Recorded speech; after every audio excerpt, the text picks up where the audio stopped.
محترم سامعین کرام ذرا غور کریں، آقا کریم صلی اللہ علیہ وسلم ارشاد فرما رہی ہیں اپنے صحابہ کرام سے کہ اے میرے پیارے صحابہ تم نکاح کرو، میں ضمانت دیتا ہوں، میں ضمانت لیتا ہوں کہ تم مالدار ہو جاؤ گے۔ تو میرے محترم سامعین کرام نکاح کرنے کی ایک فائدہ یہ بھی ہے کہ نکاح کرنے سے بندہ مالدار ہو جاتا ہے۔ کیا ہو جاتا جی؟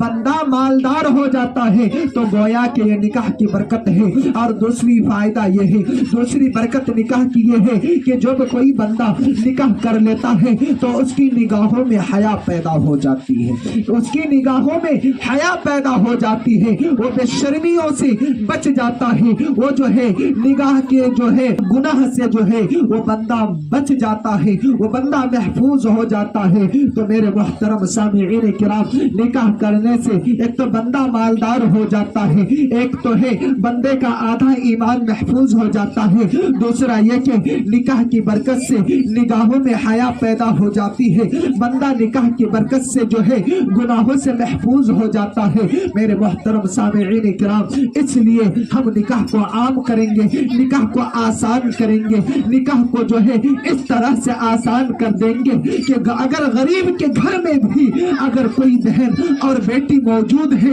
اور اس کا باپ کو جو ہے اپنی بیٹی کی جب شادی کا وقت قریب ہو جائے، جب اس کو اپنی بیٹی کی شادی کرنے کا جو خیال آوے تو اس باپ کو جو ہے اتنی فکر نہ ہو کہ میں اپنی بیٹی کا جہیز کا سامان کہاں سے مہیا کروں گا، میں اپنی بیٹی کا جہیز کا سامان جو ہے اس کا جو ہے اس کا دروازہ خرچ جو ہے اس کا دوار کا خرچ میں کہاں سے لاؤں گا، کہاں سے جٹاؤں گا۔ میرے محترم سامعین کرام خاص طور پر میں نوجوانوں کو اس بات سے آگاہ کرنا چاہتا ہوں کہ اے نوجوانوں جب تم نکاح کرو تو اس نکاح کو جو ہے آسان بنا دو۔ وہ غریب باپ جو ہے اپنی بیٹی کا جو ہے نکاح آسانی کے ساتھ کر سکے۔ میرے محترم سامعین کرام اس طرح سے نکاح کو آسان بنائیں گے نا جی، انشاءاللہ نکاح کو آسان بنائیں گے۔ اور پھر میرے محترم سامعین کرام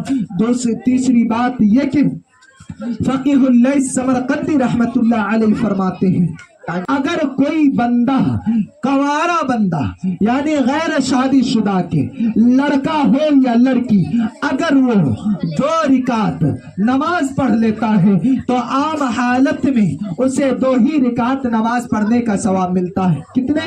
صرف 2 ہی رکعت نماز پڑھنے کا ثواب ملتا ہے۔ لیکن اگر وہ بندہ شادی کے بعد یا وہ بندی شادی کے بعد اگر 2 رکعت وہ نماز پڑھتا ہے تو اللہ اکبر، اللہ تبارک و تعالی انہیں 70 رکعتوں کے برابر ثواب عطا فرماتے ہیں۔ میرے محترم سامعین کرام یہ اتنی فضیلتیں جو بندہ کو نکاح کرنے پر ملی ہے تو میرے محترم سامعین کرام یہ نکاح کی برکت ہے۔